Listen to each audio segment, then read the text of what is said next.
আজ অনেক দিন বাদে বাড়িতে ট্রাই করলাম এই ভাপা বেগুনটা। ছোটবেলায় আমার ঠাকুমা এইভাবে ভাপা বেগুন রান্না করতো। বড় হয়ে অবশ্য আমার মাও আমাদেরকে অনেকবারই এই রান্নাটা করে দিয়েছে, কিন্তু আমার বিয়ের পরে বেশ অনেক দিন হলো এই রান্নাটা আমি ট্রাই করিনি।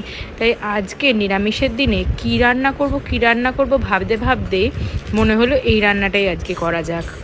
খুব অল্প জিনিসেই কিন্তু এই রান্নাটা হয়ে যায়। বেগুনগুলোকে আমি লম্বা লম্বা করে কেটে নিয়েছিলাম, আর এখানে সাদা সর্ষে, কালো সর্ষে, পোস্ত আর কাঁচা লঙ্কা দিয়ে বেটে নিয়েছিলাম শিলে।